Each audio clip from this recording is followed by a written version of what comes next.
মাদ্রাসার শিক্ষার্থী বন্ধুরা, শ্রদ্ধেয় এলাকাবাসী, আসসালামু আলাইকুম ওয়া রাহমাতুল্লাহি ওয়া বারাকাতুহু। আমি সর্বপ্রথম মহান আল্লাহর দরবারে কৃতজ্ঞতা জানাই।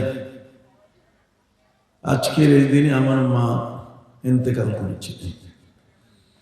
যে দিনে তিনি ইন্তেকাল করেছেন, যে সময়টি, সেটি হলো 14ই জানুয়ারি। তখন আমি আপনাদেরই এলাকার পার্শ্ববর্তী হোমনা, সেখানে আমি বক্তব্য রাখছিলাম সন্ধ্যে 7টা থেকে রাত 10টা পর্যন্ত। আমার মা ইন্তেকাল করেছিলেন আমার এই বক্তব্য দেয়া অবস্থায়।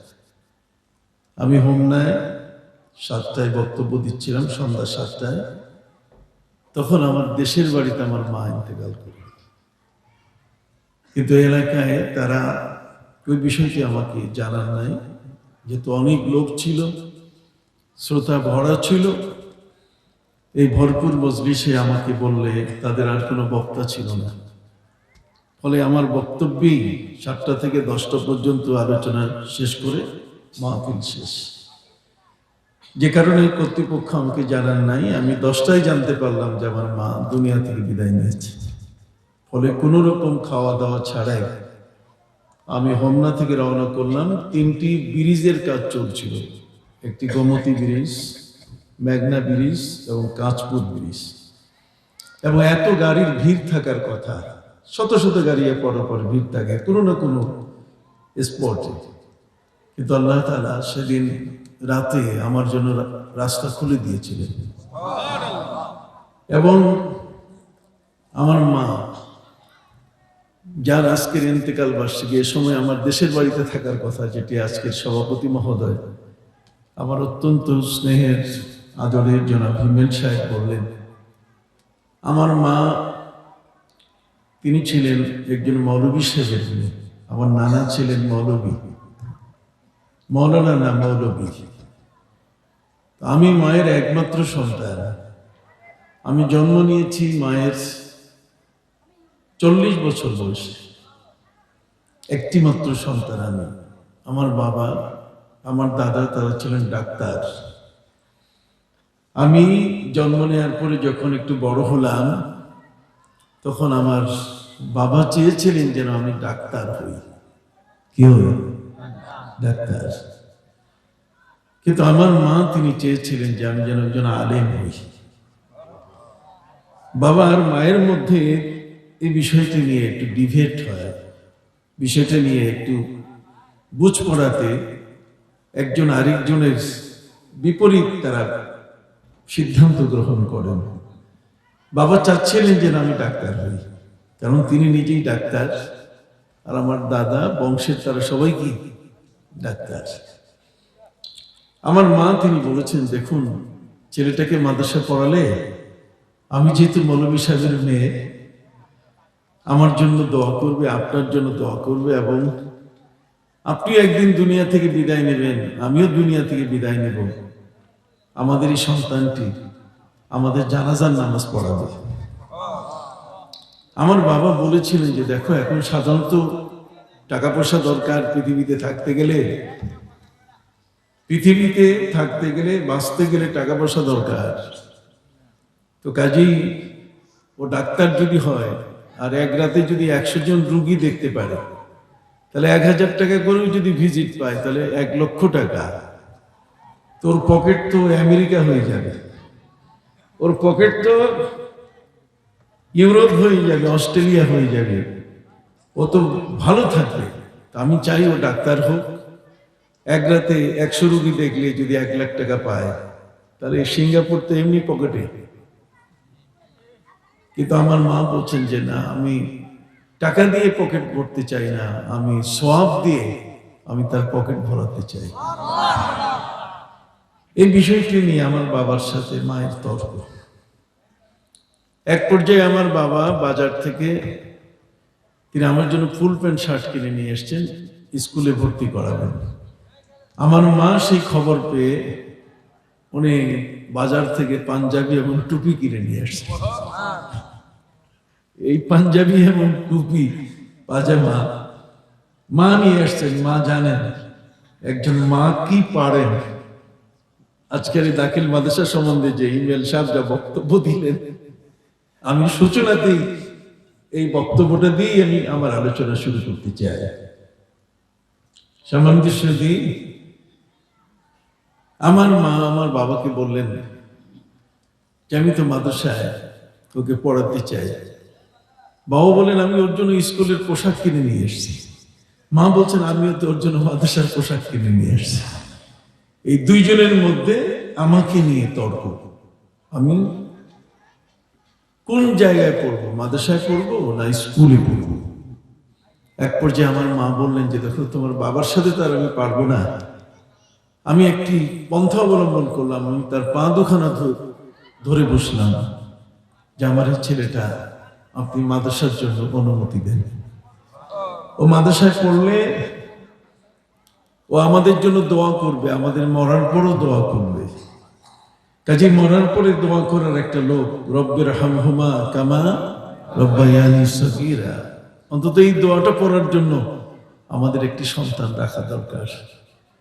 শেষ পর্যন্ত বাবা রাজি হলেন, আমি মাদ্রাসায় ভর্তি হলাম। সেই মাদ্রাসায় ভর্তি হতে হতে সেই মাদ্রাসা জগতের যত লেখাপড়া, কামিল হাদিস, ফিকহ, তাফসীর, আদব, এখানে রুহুল আমিন আছেন আমার শাগরেদ, আরো পরিচিত জন আছেন এবং অনেকেই আমাকে টেলিভিশনে বিভিন্নখানে দেখে থাকবেন হয়তো। সম্মানিত সুধী, 4টি বিভাগেই বাংলাদেশে ফার্স্ট ক্লাস ফার্স্ট স্থান করলাম, কিন্তু আমি মৌলবী, আমার দাম কেউ দেয় না। আমি মাদ্রাসা লাইনে পড়া, এ কারণে মনে করি এটা মৌলবী, এটা কি জানেন। আমি তখন মেট্রিক পরীক্ষা দিলাম, ইন্টারমিডিয়েট দিলাম, ডিগ্রি করলাম, ইউনিভার্সিটি থেকে এমএ পাস করলাম। বুঝতে পারলেন তো? ইউনিভার্সিটি থেকে এমএ পাস করার পরে তখন আমার মনের মধ্যে শক্তি আসলো যে কেউ যদি আমার মৌলবী কয় তাহলে মাথার টুপিটা খুলে দিয়ে বলবে আমি কিন্তু মাস্টার। কথা বলবো, আমি তোমার জেনারেল লাইনেও কি করেছি, লেখাপড়া করেছি। সম্মানিত সুধী, এরপরে আল্লাহ তাআলা আমাকে এমফিল করার সুযোগ দিলেন। কথা বুঝতে পারছেন? এমফিল করার, মাস্টার্স অফ ফিলোসফি আমি করেছি। এরপর করলাম আমি পিএইচডি, ডক্টরস অফ ফিলোসফি। এখন বাকি আছে নোবেল। এর মধ্যেই মাননীয় প্রধানমন্ত্রী আমাকে ইসলামিক ফাউন্ডেশনের গভর্নর বানিয়ে দিলেন। রানিং আমি ইসলামিক ফাউন্ডেশন বাংলাদেশ এর আমি এখন গভর্নর। আমার অধীনে প্রায় বাংলাদেশে 1.5 কোটি মানুষ চাকরি করে। কথা বুঝতে পারছি? আগে ছিলাম আমি হুজুর, আর এখন আমি হয়ে গেছি স্যার। এখন সবাই আমাকে কি বলে? স্যার বলে। বলতে চেয়েছি কথাগুলো এই কারণে, গত 2009-এর পরেই বাংলাদেশে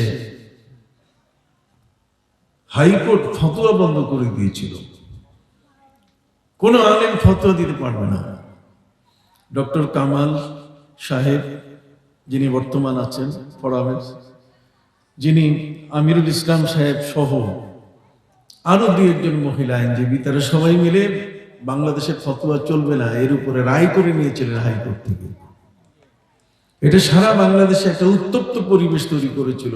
আলেমরা সরকারের প্রতি একটু মন ক্ষুণ্ণ হয়েছিল যে ফতোয়া দেওয়া যাবে না, ফতোয়া তো আল্লাহ দেন, আল্লাহ দিয়েছেন ফতোয়া। ওয়াস্তাফতুনাকা কুলিল্লাহু ইফতিকুম ফিল কালালা, কোরআনে আল্লাহ নিজেই ফতোয়া দেওয়ার কথা আছে, নবীজি ফতোয়া দিয়েছেন, আলেমরা ফতোয়া দেন, মুফতি সাহেবরা ফতোয়া দিয়ে থাকেন, সমস্যার সমাধান করে থাকেন। অথচ সেই ফতোয়া বন্ধ করে দিল হাইকোর্ট। কেউ যদি ফতোয়া দেয় সাথে সাথে তাকে হ্যান্ডকাপ লাগিয়ে জেলে দেওয়া হবে।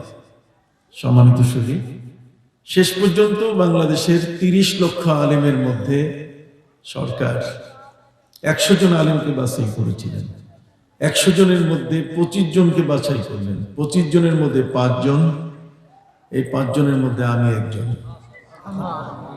আমি সুপ্রিম কোর্টে আমরা 5 জনে মিলে, আমরা 6 জন বিচারপতির হাই কোর্টের মানে সুপ্রিম কোর্টের অ্যাপিলার ডিভিশনের বেঞ্চে আমরা তাদের উপস্থিতিতে মঞ্চে দাঁড়িয়ে এই বাংলাদেশের ফতোয়াকে আমরা বৈধ করেছি। কাজেই যারা দাঁড়ানো আছেন একটু বসেন। আপনার কাছে ঘাস খাওয়া মানুষ আসে নাই, কি বলেন? ওই ঘাস খেয়ে লেখাপড়া করছে এমন মানুষ আসে নাই। যে মানুষটা মাদ্রাসা পড়েছে, জেনারেল লাইনে পড়েছে, কি বলেন ঠিক কিনা? আপনি তো সম্মান করবেন না, দাঁড়াইছেন কেন? এটা কি নাটকের জায়গা নাকি? এটা কি কোনো কাউকে দেখার জন্য আপনারা এসছেন? একটু দয়া করে বসছেন, খুব খুশি হব, খুব খুশি হব। বাংলাদেশে শুধু হাজার হাজার নয়, লক্ষ লক্ষ ছাত্র আছে আমার। এমন কোন ইউনিভার্সিটি নাই যে ইউনিভার্সিটির প্রফেসর আমার ছাত্র না। কথা বুঝতে পারছেন? ঢাকা ইউনিভার্সিটি বলেন, কুষ্টিয়া ইউনিভার্সিটি বলেন, চিটাগাং ইউনিভার্সিটি বলেন, সর্বত্র ছাত্র দিয়ে ভরা। আর কিছুক্ষণ আগে আমাদের হযরত মাওলানা হাফেজ মোহাম্মদ আল-আমিন সুপার যিনি, তিনি তো বললেন আমার নাতি ছাত্র। তো নাতি ছাত্র না, পুতি আছে, সাথী ছাত্র আছে আমার। কথা কি বুঝতে পারছেন? বিনয়ের সাথে খুব অনুরোধ করছি, আপনারা অল্প সময় আমি কথা বলবো, আপনারা যদি থাকেন, রাজি আছেন? একটু হাত উঁচু করবেন, রাজি আছেন কি? আমাদের সভাপতি সাহেব হিমেল সাহেব বলেছেন আমার মায়ের ইন্তেকালের তারিখটা আমার বাড়িতে থাকার কথা, আমি আপনাদের এখানে দিয়েছি। কি বলেন ঠিক? আমি এখানে দিয়েছি আপনাদের জন্য। আপনারা যদি আমাকে রেখে চলে যান, তাতে এত কষ্ট করে আমি কেন 2500 হয়ে একটা বিশাল মেঘনা নদী পাড়ি দিয়ে, কি বলেন, আঁকা বাঁকা রাস্তা যেগুলো আগে ছিল আইল, ওই রাস্তাগুলো এখন পাকা হয়েছে, আর সেটিকে এই সাপের মতো আঁকা বাঁকা রাস্তাগুলো অতিক্রম করে আমি আপনাদের কাছে এসেছি। তবে আমি এখানে এসে খুব খুশি হলাম যে হিমেল সাহেবের মতো ব্যক্তি, একজন নওজোয়ান ব্যক্তি এই দায়িত্ব গ্রহণ করেছে। এমন ব্যক্তিদের দিয়ে কাজ নেওয়া যায়, কি বলেন ঠিক না? আমি আরো খুশি হয়েছি যে 64 লক্ষ টাকার কাজ 2 বছরে উনি করছেন। আরো খুশি হয়েছি যে গত বছরে এই যে আয়টা, মানে এবছরের আয়টা 23 লক্ষ টাকার মতো, 23,24,120 টাকা। কি বলেন ঠিক না? আমি তো একবারই শুনেছি, ঠিক কিনা? হ্যাঁ, আর খরচ হয়েছে 29 লক্ষ টাকা, আরো 6 লক্ষ টাকা দেনা। কথা বলেন, আমি তো একটা প্রতিষ্ঠানের প্রিন্সিপাল, একটা তো কামিল মাদ্রাসা, একটা টাইটেল মাদ্রাসা চালাই, কি বলেন? এখন আমি রিটায়ার্ড করেছি, এই বছরে আমি অবসরে চলে গেছি। কথা বুঝতে পারছেন? 40 বছর পর্যন্ত প্রতিষ্ঠান চালিয়েছি। কাজে শিক্ষা মন্ত্রণালয়, মাদ্রাসা বোর্ড, যেখানে যা আছে সবকিছু আমার নখদর করে। যা হোক, আমি যদি অতিরিক্ত কিছু বলে থাকি ক্ষমা করবেন। আমি মহাগ্রন্থ আল কোরআন থেকে আপনাদের সামনে 2টো আয়াত তেলাওয়াত করেছি। আল্লাহ বলছেন, আলিফ লাম রা কিতাবুন আনজালনাহু ইলাইকা লিতুখরিজান নাস মিনাজ যুলুমাতি ইলান নূর। আলিফ লাম রা, দ্য অ্যাব্রিভিয়েশন অফ ওয়ার্ড। এগুলো হচ্ছে বিচ্ছিন্ন বর্ণমালা, এগুলোকে আরবিতে বলে হুরুফে মুকাত্তাআত, খণ্ড খণ্ড বর্ণ। কথা বলেন, এই বর্ণগুলোর অর্থ আল্লাহই ভালো জানেন, তার রাসূল ভালো জানেন। সম্মানিত সুধী, আল্লাহ বলেন এমন একখানা কিতাব নাজিল করেছি লিতুখরিজান নাস মিনাজ যুলুমাতি ইলান নূর, যে কিতাবখানা পড়লে পরে মানুষ অন্ধকার থেকে আলোর পথ খুঁজে পায়। সুবহানাল্লাহ। আসুন সংক্ষেপে বলি, কারা কারা আলোর পথ খুঁজে পেয়েছে? অন্ধকার থেকে কারা কারা আলোর পথ খুঁজে পেয়েছে? আপনি জানেন, আমি সারা বিশ্ব ঘোরা মানুষ। আমি প্রতি বছর আমেরিকা যাই, আমি ইংল্যান্ড যাই, আমি অস্ট্রেলিয়া যাই। হিমেল সাহেব জানেন, আমাকে আল্লাহ পাক রব্বুল আলামিন, আল্লাহ আমাকে ক্ষমা করুন, তার ঘরে আমাকে আল্লাহ 35 বার হজ করার সুযোগ দিলেন। একবার দুবার না, 35 বার। আমার জীবনে আমি কতবার উমরা করেছি আমি নিজে জানি না, আমার কাছে হিসাব নাই। নিজের বাড়ির মতো কাবা ঘর আমার কাছে। কথা বুঝতে পারছি? আমি যখনই ইচ্ছা করি তখনই আমার যাওয়ার কোনো বাধা নাই, আমি যেতে পারি। আমার নিজের ট্রাভেলস আছে, আমি নিজেই ট্রাভেল এজেন্সির মালিক। অতএব সেই পথটা আমার জন্য, আমি ইবাদতের জন্য যে পথগুলো হওয়া দরকার, আমার মা আমার জন্য দোয়া করেছে। কি বলেন? এই মায়ের দোয়ায় আজকে আমি এই চেয়ারে বসেছি। মায়ের দোয়ায় আমার দ্বারা গুনাহের কাজ হয় না। আমি জানি না কখন কিভাবে হয়ে যায়, তবে জানা মতে হয় না।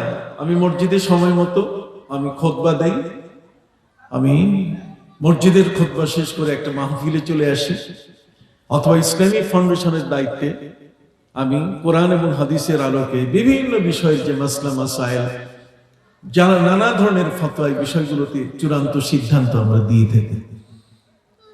গুনাহ করব কখন? পাপ করার কোনো সুযোগ নাই। মা আমার বাবার পা ধরে আমাকে এই পথে, যেদিন ইন্তেকাল করবেন তার 3 দিন আগে আমাকে মোবাইল করছে, বাবা দোয়ায় কুনুতটা আমার ঠিক আছে কিনা।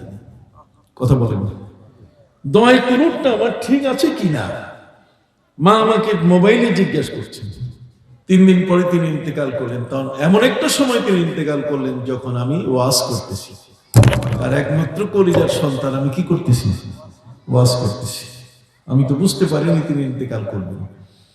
সম্মানিত শুধু সেই রাতটাতেই, সেই দিনটাতেই, মা যেই রাতটাতে তিনি তার ইন্তেকাল হয়ে গেছে, সেই রাতটাতে আমি আজকে আপনাদের কাছে কথা বুঝতে পারছেন। কাজেই এ রাতটা আমার কাছে সবচেয়ে বড় বেদনার, এ রাতটা আমার কাছে সবচেয়ে বড় শোকের একটা রাত। কিন্তু 3 দিনের পরে তো কোনো শোক পালন করা যায় না। কিন্তু তারপরও আমার মনে তো সেই মায়ের কথা মনে পড়ে। তার একটি মাত্র সন্তান, তিনি আমাকে, আমার 8ম শ্রেণীতে যখন আমি থাকি তখন আমার বাবা মারা গেছে। তারপর থেকে এই যত লেখাপড়া সবগুলোর পিছনে আমার মা অবদান রেখেছেন। বিকজ একটি শুধু জায়গায় যে মা আমার সাথে কম্প্রোমাইজ করেন নাই, কোনোদিন আপোষ করেন নাই, আর সেটা হলো আমাকে মাদ্রাসা পড়তেই হবে। সুবহানাল্লাহ। আমাকে মাদ্রাসা কি পড়তেই হবে। আর মাদ্রাসা পড়ার কারণে আজকে আমার সুযোগ হচ্ছে যে কোনো মজলিসে গিয়ে আমার মায়ের জন্য আমি কি করি?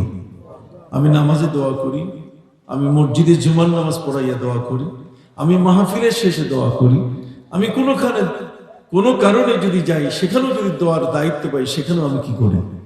দোয়া করি। তাহলে এমন সন্তান আমাদের দরকার আছে কিনা? একটু হাত খুলে একটু বলেন না, দোয়া দরকার আছে কিনা? অবশ্যই। আমি এ কারণে আমার সূচনা বক্তব্যে এই মাদ্রাসা পড়ার যে কত মূল্য,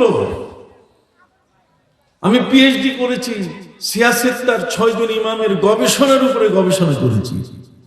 কুষ্টিয়া ইউনিভার্সিটি 125 জন ডক্টর, 2টি সেমিনারের মধ্যে তারা আমাকে সর্বোচ্চ মানের একজন ব্যক্তি হিসেবে নাম্বার দিয়েছে। আলিগড় ইউনিভার্সিটিতে আমার থিসিস গেছে, সর্বোচ্চ নম্বর দিয়েছে। এই চট্টগ্রাম ইউনিভার্সিটির আমিনুল হক সাহেব আমাকে চট্টগ্রাম থেকে পিএইচডি ডিগ্রির ঘোষণা দিয়েছেন।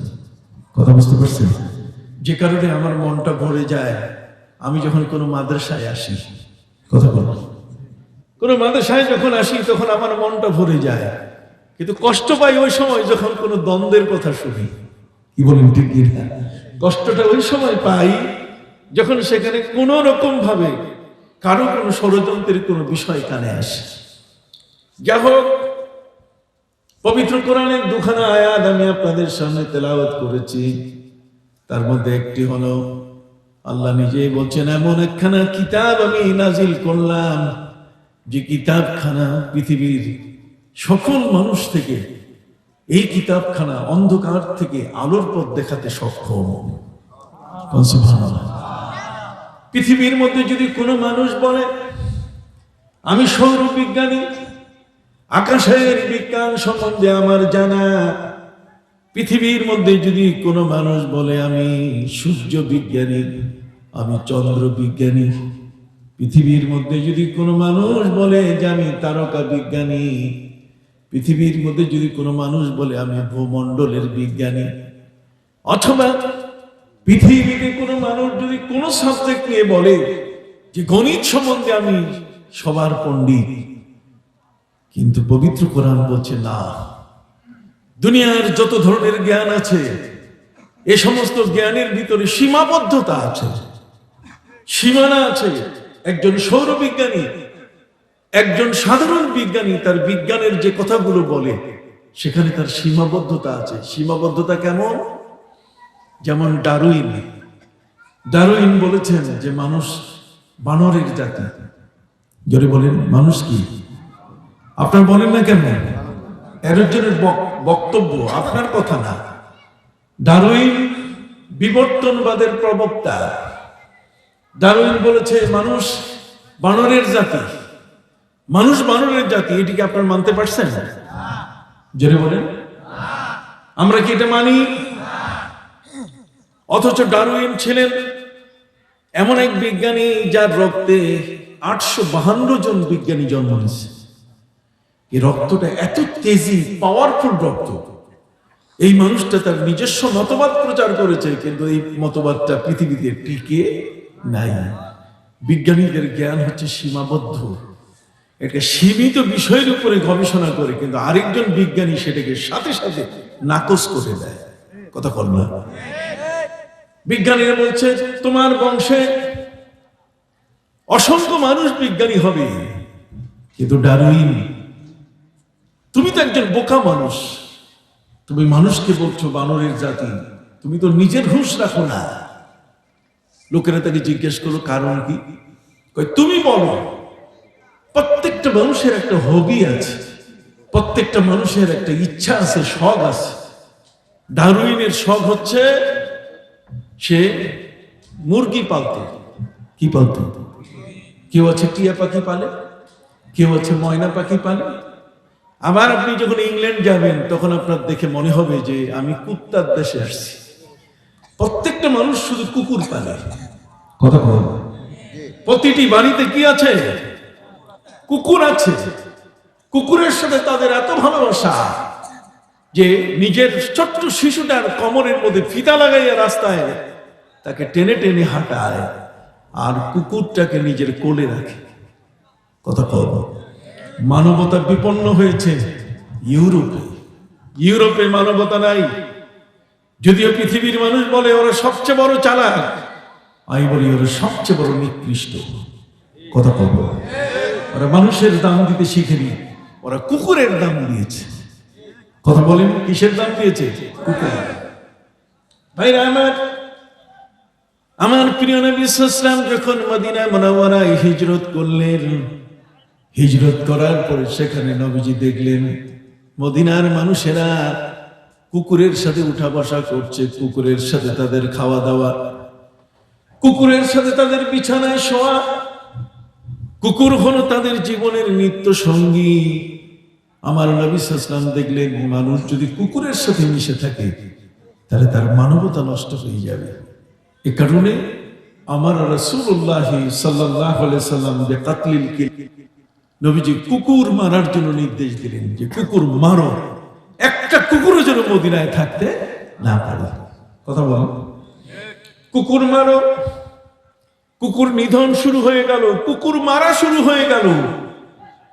কুকুরের প্রতি ঘৃণা তৈরি করতে নবী করিম সাল্লাল্লাহু আলাইহি ওয়াসাল্লাম হাদিস বললেন। কি হাদিস?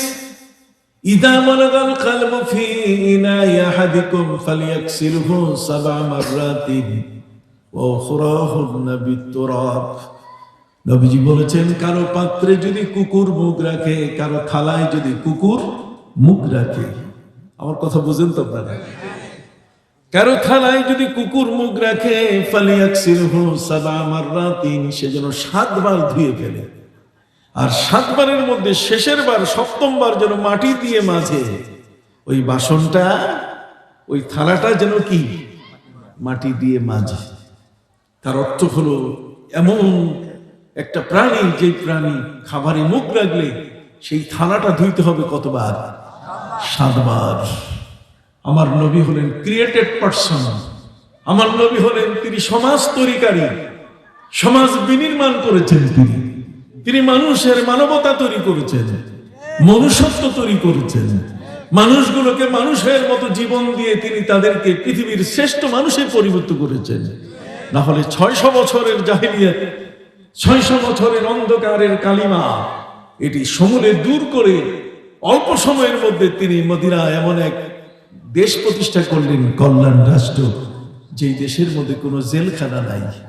তার অর্থ হলো কোনো ক্রিমিনাল নাই, কোনো কালা জাহাঙ্গীর নাই, কোনো কুত্তা আসলাম নাই, কোনো গলা কাটা আজিজ নাই, কোনো সুব্রত বাইন নাই, কোনো হাইজাকার নাই, কথা কোন? কোন চান্দাবাজ, ধান্দাবাজ, কোন মতলববাজ কেউ নাই। নবী করিম সাল্লাল্লাহু আলাইহি ওয়াসাল্লাম তিনি এমন একটি দেশ তৈরি করলেন যে দেশে কোনো জেলখানা নাই। সুবহানাল্লাহ বলবেন না? কি নাই? নবীজির সেই মদিনা মুনাওয়ারা তিনি তার সাহাবীদের মধ্যে এমন এক অনুভূতি তৈরি করতে সক্ষম হলেন যা আমরা পারি না। তিনি তাদের অন্তরের মধ্যে এমন এক চক্ষু সৃষ্টি করলেন। মানুষের এই বুকের মধ্যে একটা চক্ষু আছে, জোরে বলেন, একটা কি আছে? চক্ষু আছে। ওই বেহায়া মুফাসসির কোরআনের তাফসীর করে বেড়ায়, সে মানুষটা আজকে ভালো অবস্থায় নাই। সে বলছে মানুষের কলব নাকি কপালে, অথচ পবিত্র কোরআন মাজিদে আল্লাহ বলছেন فإنها لا تعمى الأبصار ولكن تعمى القلوب التي في الصدور। আল্লাহ বলছেন ওদের যে চক্ষু এটা অন্ধ হয় নাই, বরং ওদের কলবের চক্ষুটা কি হয়ে গেছে? অন্ধ হয়ে গেছে। কথা কি বুঝতে পারছেন? তাহলে এই চক্ষুটা যেটা কলব, এই চক্ষুটা এই সিনার মধ্যে, ফি সুদূর, সুদূর মানে সিনা, তার কলব থাকে কোন জায়গায়? সিনার মধ্যে, বুকের মধ্যে। কন্যা এটা কপালের মধ্যে না। আমার প্রিয় নবী সাল্লাল্লাহু আলাইহি ওয়াসাল্লাম তিনি মদিনা মুনাওয়ারায় এমন ভাবে তিনি তাদের কাছে আল্লাহর বিধানগুলো তিনি তাদের সামনে তুলে ধরলেন।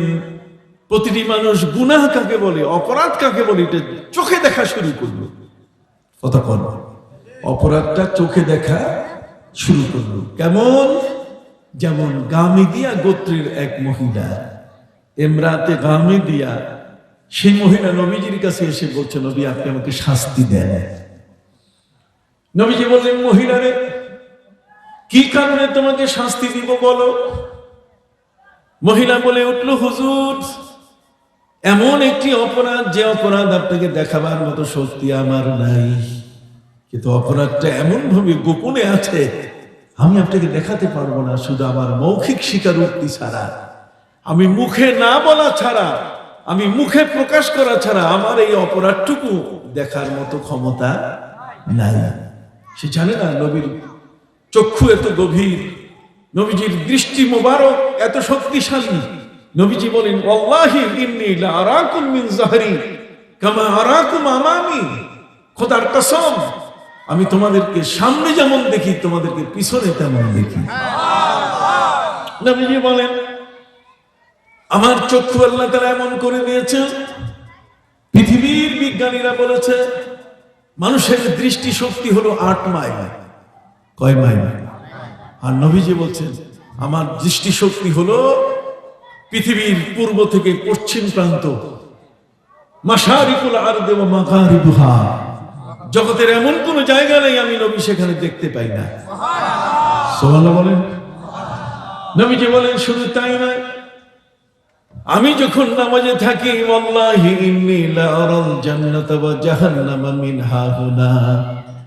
নবীজি বলেন আমি যখন নামাজে দাঁড়াই তখন আল্লাহর জাহান্নাম, জান্নাত এবং জাহান্নাম আমি স্বচক্ষে দেখতে পাই।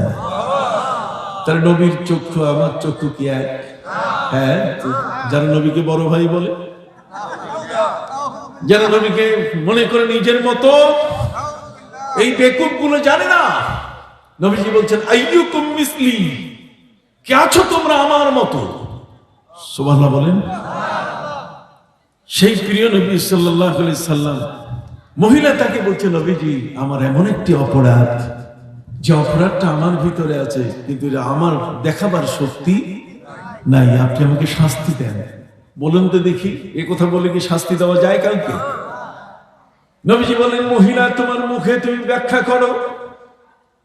সেই ইমরাতে গামিদিয়া গোত্রের মহিলা ব্যাখ্যা শুরু করলো, নবীজি আমার গর্ভে একটা অবৈধ সন্তান আছে, এই অবৈধ সন্তানটা গর্ভে থাকার কারণে আমি ঘুমাতে পারছি না, আমি অস্থির, এই পাপের বোঝা নিয়ে আমি কবরে যেতে চাই না, কাজী এই অপরাধের শাস্তি আপনি আমাকে দিন। মহিলা জানে যে পুরুষ যদি এই ব্যভিচারের কাজটা করে, তাহলে তাকে মাটিতে গর্ত করে, এই সিনা বরাবর গর্ত করে, তারপর পাথর দিয়ে ঢিলে তাকে মারতে হবে সঙ্গে সার। আর মহিলা যদি হয় তাহলে গর্ত করে তাকে বসাতে হবে, বসাইয়া তাকে পাথর মেরে তাকে জীবন শেষ করতে হবে। একটি কঠিন আইন। মহিলা কিন্তু সেই কঠিন আইনটা জানে, কিন্তু জানার পর নবীর কাছে ছুটে আসছে, আপনি আমাকে শাস্তি দেন। তারপরে আল্লাহর নবী সাল্লাল্লাহু আলাইহি ওয়াসাল্লাম তাদের সামনে আখিরাতটাকে এত উজ্জ্বল করে, এই পৃথিবীর গুনাহটাকে, অপরাধটাকে এত ঘৃণার বস্তু হিসেবে উপস্থিত করেছেন, যে কারণে একজন মহিলাও সে অপরাধটাকে নিয়ে আর বাঁচতে চায় না। এই জন্যই মদিনা মুনাওয়ারায় সেখানে কোনো জেলখানার প্রয়োজন হয় নাই। আপনাকে আমার কথাগুলো বুঝতেছেন? বেশি সময় নেব না, খুব সংক্ষিপ্ত সময়। সম্মানিত সুধী, নবী করিম সাল্লাল্লাহু আলাইহি ওয়াসাল্লাম বলেন, তুমি শাস্তি পেতে চাও? আমি শাস্তি নিতে আসছি, আপনি আমাকে শরীয়তের, কোরআনের যে শাস্তি আছে সেই শাস্তি আপনি আমাকে দিন। নবীজি বলছেন, তোমাকে আমি শাস্তি দিতে পারবো না। সুবহানাল্লাহ বলেন। শাস্তি দিতে পারবো না। মহিলা বলছেন, কেন? তুমি অপরাধী, কিন্তু তোমার গর্ভের সন্তানটা তো অপরাধী না। অতএব এই সন্তানটি প্রসব হলে পড়ে, এটা জন্ম দিলে পড়ে, তারপর তুমি আসো, এরপর আমি তোমাকে শাস্তি দিব। মহিলা চলে গেল, ফিরে গেল নিজের ঘরে। এই মহিলার পিছনে আমার প্রিয় নবী সাল্লাল্লাহু আলাইহি ওয়াসাল্লাম কোন গোয়েন্দা তদারকি, কোন এনএসআই, কোন সিআইডি, কোন পুলিশ নজরদারি করার জন্য তার পিছে পিছে নবী রাখেন নাই। নবী জানেন যে লোকটা ইমানদার, যে লোকটা আল্লাহর প্রতি ঈমান এনেছে, আখিরাতের প্রতি যার ভয় আছে, কথা বলেন, সে কোনোদিন আল্লাহর থেকে পালাবে না। সম্মানিত সুধী, ভয়, অন্তরের ভয় তিন ধরনের। কয় ধরনের? সবাইকে একটু মুখ খুলে বলতে হবে। কয় ধরনের? এক ধরনের ভয়, যেমন বাঘ দেখলে ভয় পাই, বাঘ দেখলে মানুষ বাঘের সামনে যায় না, বরং পালায় যায়। কথা বল। ঠিক এমনি করে যদি কোনো ব্যক্তি সাপ দেখে, আকস্মিক ভাবে সাপ এসে গেছে তার সামনে, তাহলে সে পালাবার চেষ্টা করবে। কথা বলেন। আরেকটা হলো চোর, চুরি করে যখন সে অপরাধী সাব্যস্ত হয়, এই চোর কিন্তু পুলিশকে দেখলে কি ভয় পায় এবং পালায়। কি করে? পালায়। যদি চোর মনে করে যে পুলিশ এসে গেছে আমাকে ধরার জন্য, তাহলে কিন্তু সে ধরা দিবে না। তাহলে এই যত ভয় আছে, সব ভয়, প্রত্যেকটা ভয়ের মূল হচ্ছে পালিয়ে যাওয়া। আর মানুষ যখন আল্লাহকে ভয় করে, তখন সে পালায় না, তখন সে আল্লাহর কাছে চলে আসে। সুবহানাল্লাহ। এই ডিফারেন্সটা আমরা বুঝি না, কথা বুঝিনি। তখন সে আল্লাহর কাছে ধরা দেয়। সম্মানিত সুধী, হযরত ইদ্রিস আলাইহিস সালামকে জিজ্ঞাসা করা হয়েছিল, হযরত ইদ্রিস আপনি একটি প্রশ্নের উত্তর দেন। কয় কি প্রশ্ন? কয় পৃথিবীর আকাশ থেকে যদি ধনুক বানানো হয়, আর পৃথিবীর জমিনটাকে যদি ধনুকের রশি বানানো হয়, আর এই জমিনের যতগুলো গাছ আছে সবগুলোকে যদি তীর বানানো হয়, ওই সময় যদি তীর নিক্ষেপ করা হয় কারো দিকে, তাহলে বাঁচার উপায় কি? পালাবার জায়গা কোথায়? কথা বল। আপনি কি বুঝতে পারছেন? আকাশটাকে যদি কি করা হয়, ধনুক বানানো হয়, জমিনটাকে যদি, মাটিটাকে যদি রশি বানানো হয়, আর এই জমিনের যতগুলো গাছ আছে সব গাছগুলোকে যদি তীর বানানো হয়, তাহলে ওই মুহূর্তে এই তীরের হাত থেকে বাঁচার উপায় কি? হযরত ইদ্রিস আলাইহিস সালাম বলেন, বাঁচার উপায় হলো যদি তীর নিক্ষেপকারী যে তীর নিক্ষেপ করছেন তার পাশে যদি আসা যায়। সুবহানাল্লাহ বলে। তার মানে অপরাধী ব্যক্তি যদি আল্লাহর কাছে চলে আসে, তখন কিন্তু আল্লাহ তার জন্য জান্নাতের ব্যবস্থা করবেন, যে বান্দা কোথাও যায় নাই, সে তো আমার কাছে ফিরে এসেছে। সুবহানাল্লাহ বলেন। কার কাছে ফিরে আসছে? আমার কাছে ফিরে এসেছে। ইন্না লিল্লাহি ওয়া ইন্না ইলাইহি রাজিউন। ফাফিরু ইলাল্লাহ, আল্লাহর দিকে ঝুঁকে পড়ো, সেই দিকে ধাবিত হও। সম্মানিত সুধী, মহিলা ফিরে গেছে, নবীজি তার জন্য কোনো পুলিশি নজরদারি রাখেন নাই। নবী জানেন যে মহিলা পালাবে না, যেহেতু সে আল্লাহকে ভয় করে, আর যারা আল্লাহকে ভয় করে সে আল্লাহর কাছেই ফিরে আসবে, সে শাস্তি সে মাথায় পেতে নেবে। সুবহানাল্লাহ বলেন। কি ঈমান, কত বড় শক্তিশালী ঈমান! এই পাওয়ারফুল ঈমান কি আমাদের কাছে আছে? কঠিন, খুঁজে পাওয়া যাবে না। বাচ্চার জন্ম দেওয়ার পরে 10 মাস 10 দিন পরে মহিলা সেই শিশু কোলে নিয়ে আমার নবীর কাছে এসে বলছে, নবীজি গো, আপনার নির্দেশ মতে সন্তান জন্ম হয়েছে, আমি আপনার কাছে হাজির হয়েছি, এখন আমাকে শাস্তি দেন। নবীজি বলে দিলেন, মহিলা আমি তোমাকে শাস্তি দিতে পারবো না। এই জন্য আমার নবী দরকার। ডারউইন ফেল, কথা বলবো, শেক্সপিয়ার ফেল, ডালসন ফেল, প্লেটো ফেল, দুনিয়ার সব ফেল, আমার নবীর প্রয়োজন প্রতিটি মুহূর্তে মানুষের জীবনে। নবীকে বাদ দিয়ে মানুষের জীবনকে সুন্দর করার কোন উপায়। এই জন্য মাদ্রাসা, এই জন্য কি মাদ্রাসা। সম্মানিত সুধী ভাইরা আমার, পবিত্র কোরআনের মধ্যে, এই বাচ্চা থামো, তুমি একটু থামো বাবা, একটু বসো তোমরা, এরপরে তোমার ঘুমাবে। ওরা বরকত, আমাদের জন্য কি বারাকা। ওই যে বাচ্চাগুলো বসে আছে, ওদের দেখে ফিরিস্তারা আল্লাহর কাছে বলছে যে আল্লাহ, এই বুড়া মানুষগুলোর মধ্যে বাচ্চাগুলো আছে, এই ছোট ছোট বাচ্চাগুলোকে দেখে ওদেরকে মাফ করে দেন। কাজে তোমরা ভালো মানুষ, একটু বসে থাকো বাবা, হ্যাঁ এখনই শেষ করবো। সম্মানিত সুধী ভাইরা আমার, জগতের মধ্যে এমন মানুষ গুনাহের কাজ করে, সেই গুনাহটাকে আমরা কখনো আমলে নেই না। পবিত্র কোরআন মজিদে আল্লাহ বলেন, লা উকসিমু বিন-নাফসিল লাওয়ামা। মানুষের মধ্যে নফস আছে, নফসে আম্মারা, নফসে লাওয়ামা, আর একটা আছে নফসে মুতমাইন্না। নফসে লাওয়ামা হচ্ছে এমন একটা নফস, আত্মা, এটা মানুষকে শুধু গুনাহ করার সময় এটা চুপি হয়ে বসে থাকে, চুপ করে থাকে, এটা মানে হতম পেশার মতো চুপ করে থাকে। কিন্তু গুনাহ যখন করে তখন সে সজাগ হয়। তখন ওই লোকটাকে বলে যে তুমি পাপটা করলা কেন, তোমার এটা করা ঠিক হয় নাই। তখন তাকে মালামাত করে, তখন তাকে ভৎসনা করে। কথা বুঝতে পারছেন? মানুষের ভিতরে এই ধরনের গুনাহ করতে গিয়ে সে বাধা দেয় না, কিন্তু গুনাহ হলে পরে তখন তার মধ্যে অস্থিরতা সৃষ্টি করে। কথা কি বুঝতে পারছেন? মহিলা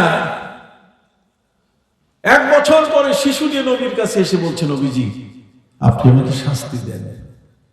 নবীজি বলেন, মহিলা আমি তোমাকে শাস্তি দিতে পারবো না। নবীজি এই পাপ নিয়ে আমি কতদিন থাকবো? আল্লাহ নবী সাল্লাল্লাহু আলাইহি ওয়াসাল্লাম বলে দিলেন, শোনো, মহাগ্রন্থ আল কোরআনের মধ্যে আল্লাহ পাক রব্বুল আলামিন বলে দিয়েছেন, ওয়াল ওয়ালিদাতু ইউরদি'না আওলাদাহুন্না হাওলাইনি কামিলাইন। আল্লাহ বলছেন, মায়ের বুকে সন্তানের 2 বছর দুধ পান করার অধিকার আছে। অতএব তোমার শিশুটা 2 বছর তোমার বুকে দুধ পান না করার আগে আমি তোমাকে শাস্তি দিতে পারি না। দিস ইজ আওয়ার ইসলাম।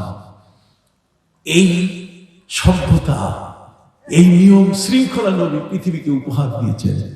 সুবহানাল্লাহ বলেন। যে কারণে গোটা পৃথিবী আমার নবীর জন্য পাগল পারা হয়ে গেছে। সম্মানিত সুধী, ইটালির রোম থেকে ডাক্তার আসছে মদিনায়। কোত্থেকে? ইটালির রোম। যে রোম সম্বন্ধে কোরআনের একটা সূরা আছে, সূরায়ে রোম, আলিফ লাম মিম গুলিবাতির রোম। ইটালির রোম, রোম থেকে রোমান ডাক্তার, রোমান ক্যাথলিক খ্রিস্টান মদিনায় এসছে। কেন? মদিনায় নবীজির সাহাবীর সংখ্যা এত বেড়ে গেল, 1,26,000 সাহাবী। জোরে বলেন, কত সাহাবী? 1,26,000 সাহাবী রিদওয়ানুল্লাহি তাআলা আলাইহিম আজমাইন। এত বিশাল একটি কাফেলা, এত বিশাল একটি বহর, এত বিশাল একটি দল, 1,26,000 সাহাবী।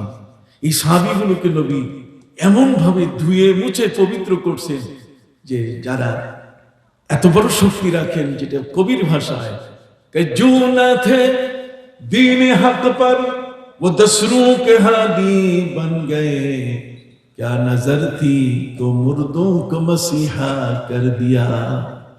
যারা একদিন ধর্মের উপরে ছিল না, কিন্তু নবীর কাছে আসার কারণে তারা এমন হয়ে গেলেন, মনে হয় মরা মানুষকেও জিন্দা করার মতো ক্ষমতা রাখেন। এত বড় পাওয়ারফুল হয়ে গেলেন নবীজির সাহাবীরা। সেই 1,26,000 সাহাবী একসাথে বাস করছেন মদিনা মুনাওয়ারায়। ইটালির রোমে খবর পৌঁছে গেল, এখানে লোক বেশি। ডাক্তার দেখলেন যেখানে রোগী বেশি পাওয়া যাবে, যেখানে লোক বেশি সেখানে কি রোগ বেশি। লোক বেশি, লয়কার লোক, যেখানে লোক বেশি সেখানে কি রোগ বেশি, রয়কার গ, যেখানে লোক বেশি সেখানে কি রোগ বেশি, রোগী বেশি। এই জন্য ডাক্তাররা গ্রামে আসতে চায় না। গ্রামের মানুষ রাস্তায় হাঁটে, গ্রামের মানুষ সকালের হাওয়া খায়, সকালবেলার হাওয়া সকল রোগের দাওয়া। কি বলেন ঠিক না? এই জন্য যারা ফজরের নামাজ পড়ে তারা অসুস্থ হয় না সহজে। যারা ফজরের নামাজ পড়েন তারা কি অসুস্থ হন না সহজে। আর যারা তাহাজ্জুদের নামাজ পড়েন তারা সাধারণত ক্যান্সার রোগে আক্রান্ত হন না। সুবহানাল্লাহ বলেন। কথা বুঝতে পারছেন? আমার কতটুকু সময় হবে বলার তা তো আমি জানি না, খুব সংক্ষিপ্ত ভাবে বলতে চাই। যারা তাহাজ্জুদ গুজার, ওরা তো ইশরাক মানে না, আল্লাবিন মানে না, চাশত মানে না, তাহাজ্জুদ মানে না, একদল মৌলবী। এরা শুধু ফরজ নামাজটা পড়ে। মক্কা শরীফে দেখেন না, ফরজ নামাজ শেষ, বাস, আর কোনো দোয়াও নাই, কিচ্ছু নাই, হাত উঠাইতেও পারে না। আল্লাহ তাআলা তাদের হাতগুলো এমন প্যারালাইজড করে দিয়েছেন। কথা বল না, আল্লাহর মহান দরবারে হাত তুলে একটু মুনাজাত করবে, রব্বানা তাকাব্বাল মিন্না ইন্নাকা আনতাস সামিউল আলিম। ইবাদতটা করলো, আল্লাহর হাতে একটু বুঝাই দিবে দুই হাত তুলে, এটাও নাই। খালি কথায় কথায় বেদাত, সব দাঁত উঠাই দিল, একটাও নাই। কথা বুঝেন নাই? এই বেদাতি। ওরা আমাদেরকে বলে আমরা বেদাতি না, বেদাতি তোমরা, তোমরা গুস্তাখে রাসূল, তোমরা নবীর সাথে বেয়াদবি করো। আমরা তো দাঁড়িয়ে নবীকে সালাম দেই। কথা বল না, আমরা নবীকে দাঁড়িয়ে সালাম দেই, আমাদের কবর সোজা হয়। আর তোমরা আমার নবী সাল্লাল্লাহু আলাইহি ওয়াসাল্লামের মর্যাদাকে ক্ষুণ্ণ করো। তোমার শ্বশুর আসলে তখন কবর সোজা হয়, তোমার চেয়ারম্যান সাহেব আসলে তখন কবর সোজা হয়। আর আমার নবীর নাম শুনলে ইয়া নবী সালাম আলাইকা বলতে গিয়ে তোমার কবর সোজা হয় না। তুমি গুস্তাখে রাসূল, নবীর সাথে তুমি বেয়াদবি করো। অতএব এই কারণে আজকের এই ব্যক্তি যারা, তারা ওরা আমাদেরকে বলে বেদাতি। আমরা না, বেদাতি তোমরা। আমরা আশিকি, আমরা নবীর আশিক, আমরা আশিকে মুস্তাফা, আমরা আশিকে রাসূল। সুবহানাল্লাহ। যাই আশা যখন শুরু হয়েছে জনাব হিমেল সাহেবের মাধ্যমে, এগুলো এক একটা বিষয়ের উপরে আমি ইনশাআল্লাহ আগামীতেও কথা বলবো। তবে আজকে কিছু কথা বলে যেতে চাই, অল্প সময় হলেও আপনারা একটু ধৈর্য সহকারে শুনেন। কি বলেন ঠিক কিনা? অসুবিধা হচ্ছে বাবা? অসুবিধা, মিষ্টি পরিবেশ, খুব যে একটা গরম হাওয়া তা নয়। তবে আমি যেটা পড়েছি এটা লন্ডন থেকে নিয়ে আসছি, তো আমি সেটা ব্যবহার করে দেখি আজকে এই ঠান্ডার মধ্যে। আর আমাকে ঠান্ডা, আমি তো প্রতিদিনের বক্তা, আমি একজন ধর্ম প্রচারক। কি বলেন ঠিক কিনা? আমি একজন ধর্ম প্রচারক, আমি ধর্ম প্রচার করি সারা পৃথিবীতে। আপনি দেখেন আমেরিকায় ধর্ম প্রচার করি কিভাবে, আপনি শুনলে অবাক হয়ে যাবেন। আমরা ইংরেজিতে এই সমস্ত লিফলেট তৈরি করি, লিফলেট তৈরি করে ওখানে তো সচরাচর মাদ্রাসা নাই, মক্তব নাই, মসজিদ আছে, তাও ভিতরে আজান। কথা বল। তখন আমরা করি যে লিফলেট ইংরেজিতে করে যারা ট্রেন থেকে নামে প্যাসেঞ্জার গুলো, আমরা ওই প্যাসেঞ্জারের কাছে এই লিফলেট গুলো দিই, যাতে কোরআনের কথাটা তার ঘরে চলে যায়। কত কৌশলে যে আমরা তাদের কাছে ইসলাম, তাদেরকে ইসলাম দেই, ইসলামের কথা তাদের কানে আমরা দিই। সেই ইতিহাস অনেক লম্বা, অনেক লম্বা। কি করি আমরা সারা পৃথিবী, অস্ট্রেলিয়ায় কিভাবে ইসলাম প্রচার করি, আমেরিকায় কিভাবে করি, ইংল্যান্ডে কিভাবে করি, আপনি অবাক হয়ে যাবেন শুনে। কথা বুঝতে পারছেন? নানা কৌশলে আমি আমেরিকা গেলাম, যাওয়ার পরে ওরা আমাকে নিয়ে গেল। এটা প্রসঙ্গ সারা বলতেছি। আমেরিকায় ড্রাইভার একটা আছে ট্যাক্সি, আরেকটা হলো ক্যাব। আমেরিকায় যারা, আমাদের দেশে ট্যাক্সি ঢাকায় দেখা যায় না, ট্যাক্সি যেগুলো কার, 4 চাকার কার আমি নিয়ে আসছি। এগুলো যদি ভাড়ায় চলে তো 3 চাকার হলে সিএনজি ভাড়ায় চালিত, আর 4 চাকার যদি হয় তাহলে আমেরিকায় বলে এটা ক্যাব, আর ইংল্যান্ডে বলে এটা ট্যাক্সি। কথা বললাম, এই দুই দেশের মধ্যে দুই। আর এমন শত্রু, আমরা যখন বলি হাদিস ওদের মাথায় আগুন লাগে। আমরা বলি নবীজি বলছেন খালিফুল ইয়াহুদ ওয়াল মুশরিকিন, তোমরা ইহুদি এবং খ্রিস্টান মুশরিক পূজারী যারা তার উল্টা করবে। নবী আমাদেরকে বলেন, কথা বল উল্টা কিসে কিসে করি বলবো দুই একটা। হ্যাঁ, আপনার জল বলেন না পানি বলেন? কথা বলেন ভাইরা আমার, জল আমাদের পরিভাষা নয়। ইসলামী সংস্কৃতিতে জল নাই, ইসলামী সংস্কৃতিতে আছে পানি। ডিকশনারিতে লেখা থাকবে, ডিকশনারিতে জল থাকবে, পানি থাকবে, ডিকশনারিতে থাকবে ভগবান, ঈশ্বর, এখানে আল্লাহ, গড সব থাকবে, কিন্তু আমি নিব কোনটা? আল্লাহ। কথা বল সম্মানিত শুধু চাচা বলবো না আঙ্কেল বলবো? কিন্তু আমরা তো আঙ্কেল বলি। পরিভাষা, আমাদের পরিভাষাটাকে ধরে রাখতে হবে। কথা বল, আমরা গোসল করি না চান করি? আমরা মাংস খাই না গোশত খাই? গোশত খাই, এটা বুঝতেছি। কথা বলে ইসলামের পরিভাষা, ইসলামের পরিভাষা ভাই, সংস্কৃতিটা হচ্ছে তার মৌলিক অবস্থানের একটি রূপ ইসলাম।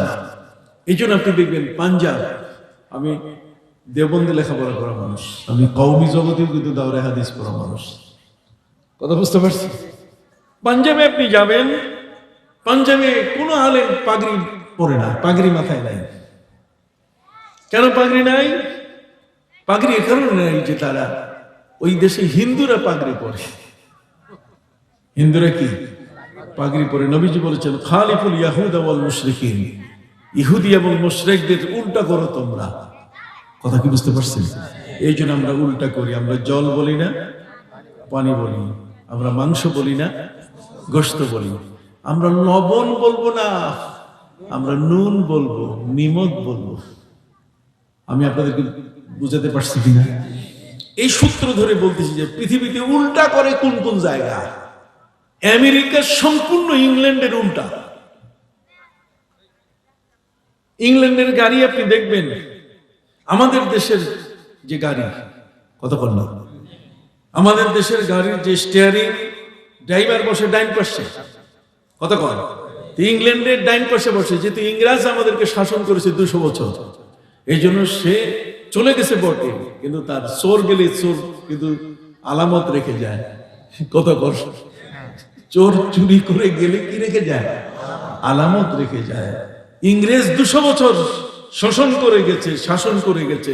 সেই 1757 23 জুন পলাশীর অম্র কাননে নবাব সিরাজউদ্দৌলার কাছ থেকে নিয়ে 1947 সালের 14 আগস্ট পর্যন্ত এই উপমহাদেশ তারা শাসন করেছে প্রায় 200 বছর। ওরা চলে গেছে, কথা বলে না, ওরা কি আলামত রেখে গেছে। কাজে আমাদের এই ব্রিটিশি ধারণায় আমরা এখনো লেফট রাইট করি। কি করি? আপনারা বলেন না কি করি? লেফট রাইট কারে কয়? পিটি করি না, ব্যায়াম করি তো পিটি করি। তো পিটি করি কি দিয়ে? ওরা আমাদেরকে শিখাইছে লেফট রাইট। লেফট মানে বাম, রাইট মানে কি? ডাইন। বাম ডাইন, বাম ডাইন, লেফট রাইট, লেফট রাইট। ইসলাম বলছে না, ইসলাম বলছে রাইট লেফট, রাইট লেফট। আমরা হলাম আসহাবুল ইয়ামিন, আমরা হচ্ছে ডানপন্থী, আমরা বামপন্থী না। ওরা 200 বছরে আমাদের মাথার মগজে একেবারে স্ক্রু টাইট করে দিয়ে চলে গেছে। এই জন্য লেফট রাইট, লেফট লেফট মানে বাম, আর রাইট মানে কি? ডাইন। আমরা বদলাইতে পারি নাই। কথা বল। আপনি ব্যায়াম করতে যাবেন কোন ব্যায়ামাগারে, সর্বপ্রথম হাতের প্র্যাকটিস করতে যাই আগে বাম হাত ঘোরাবে, তারপরে কি? ডাইন হাত। ওরা আসহাবুশ শিমাল, আমরা হলাম আসহাবুল ইয়ামিন, আমরা হলাম ডাইনপন্থী।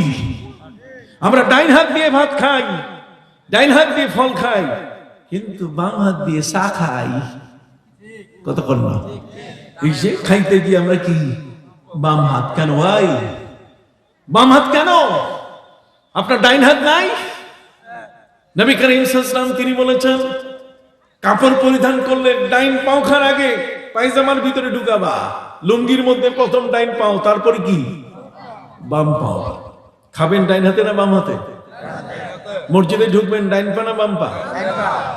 মোজা পরবেন পায়ে কি ডাইন পা, আঙ্গুল নখ কাটবেন কি ডাইন। সুবহানাল্লাহ। তাহলে ডাইন, যে নবী আমাদেরকে ডান দেখালেন, আমরা কেন বামে যাব? অতএব 200 বছরে আমাদের স্ক্রু টাইট করে দিয়ে গেছে, চোর গেছে, কিন্তু আলামত পড়ে আছে। কথা বল। 200 বছরের মধ্যে আমাদের সমাজ নষ্ট করে দিয়ে গেছে ইংরেজরা, যে কারণে আমাদের ঘরের যে পর্দা, আউলি, বেড়া, এগুলো উঠাই দিয়েছে তারা।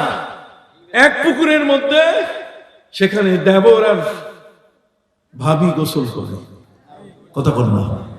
ভাবি ভাবি কইতে কইতে একেবারে চুলার কাছে গিয়ে ভাবির কোলে বসার চেষ্টা করে। আমাদের সংস্কৃতি ধ্বংস করে দিয়েছে 200 বছর ইংরেজরা। ইসলামী সংস্কৃতি আমরা ধরে রাখতে পারি নাই। এখন আসেন আমেরিকা আর ইংল্যান্ডের মধ্যে পার্থক্য। আপনি দেখেন, ইংল্যান্ডে ডাইন দিকে বসে ড্রাইভার গাড়ি চালায়, আমেরিকা বলছে উল্টা করবো আমরা, ওরা ডাইন দিকে, আমরা বাম পাশে। এই জন্য আমেরিকার মধ্যে যত গাড়ি আছে সব গাড়ির ড্রাইভার বসে কি বাম পাশে। আরো মজার কারবার, এই যে সুইচ আছে না, কারেন্টের সুইচ জলে কখন? সুইচ নিচে দাবাইলে জ্বলে, এটা ব্রিটিশ। আর আমেরিকার মধ্যে কোন সুইচ নিচে দাবাইলে জ্বলবে না, সব সুইচ কি উপরে, উল্টা। একটা সম্পূর্ণ ইংল্যান্ডের সম্পূর্ণ উল্টা কি আমেরিকা। কথা বুঝতে পারছেন? এটা পৃথিবীতে শুধু ইসলামেরই নীতি না। আমরা যখন কথা বলি তখন গা জ্বলে, আর ওদের কথা যখন আসে তখন মিঠা লাগে, মিষ্টি লাগে। কথা বল না যে ওরা ঠিকই করেছে। যা হোক, সম্মানিত, শুধু ইটালির রোম থেকে ডাক্তার আসছে মদিনায়। কোথায় আসছে? যেহেতু 1,26,000 সাহাবী, এই লোকগুলো নিশ্চয়ই, এদের দন্তশূল হয়, দাঁতে পাইরিয়া রোগ হয়, নিশ্চয়ই ওদের চোখের মধ্যে চক্ষুশূল, চোখে ভাইরাস হয়, চোখ লাল হয়, নিশ্চয়ই তাদের ডিহাইড্রেশন, তাদের খাবার দাবারে অসুবিধায় পেট খারাপ হয়, কলেরা রোগী হয়ে যায়, তাদের পেট খারাপ হয়ে বসে। এই জন্য ডাক্তার মদিনা মুনাওয়ারায় এসে নিয়ন সাইন, ডিজিটাল সাইন ব্যবহার করে বলছে 8টা থেকে 1টা পর্যন্ত, আর বিকাল 5টা থেকে রাত 9টা পর্যন্ত আমি রোগী দেখি। আমার এখানে ডায়াগনস্টিক টেস্ট, রক্ত, পেশাব পায়খানা যদি কেউ পরীক্ষা করে তাহলে সেখানে 25% অফ, তার মানে 25 ভাগ মাপ। 3 মাস পর্যন্ত ডাক্তার তার এই চেম্বার খুলে আছে, কিন্তু একজন রোগী নাই। সুবহানাল্লাহ বলেন কি নাই? একজনও কি নাই? এখন কি ডাক্তার আর ডাক্তার আছে? ডাক্তার কবিরাজ হয়ে গেছে। ডাক্তার এখন পালাবার পথ খুঁজতেছে যে আমি যা ইনভেস্ট করেছি এই মদিনা মুনাওয়ারায় রোগীদের চিকিৎসার জন্য, যে টাকা পয়সাগুলো আমি ব্যয় করলাম, এই ভাড়া থেকে নিয়ে সবকিছু, সবটাই দেখি এটা ভেস্তে গেল। কথা বল না, সবটাই তো আমার চলে গেল। সম্মানিত, শুধু এখন সে সব গুটিয়ে পালিয়ে যাবে। এই মুহূর্তে সে জানতে চাইলো আমাদের প্রিয় নবী সাল্লাল্লাহু আলাইহি ওয়াসাল্লামের সাহাবায়ে কিরামের কাছে, যে তোমরা কি মারামারি করো না? তোমাদের কি ব্যান্ডিজ লাগে না? আপনি সুবহানাল্লাহ করেন না কেন? তোমরা কি মারামারি করো না? তোমাদের কি ব্যান্ডিজের প্রয়োজন নাই? সুবহানাল্লাহ কর। তোমাদের কি চোখে ভাইরাস হয় না? তোমাদের কি দাঁতে পাইরিয়া রোগ হয় না? সাহাবায়ে কিরাম বললেন, শোনো, এমন একজন নবী আল্লাহ তাআলা আমাদেরকে পাঠিয়েছেন, এমন একখানা কোরআন আল্লাহ দিয়েছেন। আল্লাহ বলেন, ওয়ানুনাজ্জিলু মিনাল কুরআনি মা হুয়া শিফা। আল্লাহ বলেন, এমন একখানা কোরআন দিয়েছি যে কোরআন শিফা, ওয়া রাহমাতুল লিল মুমিনিন, এবং মুমিনদের জন্য রহমত। নবীজি আমাদেরকে তিনি 5 ওয়াক্তের তিনি দাঁত মাজার ব্যবস্থা করে দিয়েছেন। লাউলা আন আশুক্কা আলা উম্মতি লা আমারতুহুম বিসওয়াকি ইনদা কুল্লি উযু। প্রত্যেকটি উযুর আগে দাঁত মাজার, 5 বার আমরা দাঁত মাজি, কাজে পাইরিয়া আসবে কোত্থেকে? সুবহানাল্লাহ। আমাদের দন্ত সুর হয় না। নবীজি বলে দিয়েছেন আফজালুল কুহুলে কুহুলুল ইসমাত। নবীজি বলছেন উত্তম মানুষের চোখের চিকিৎসা হলো সুরমা।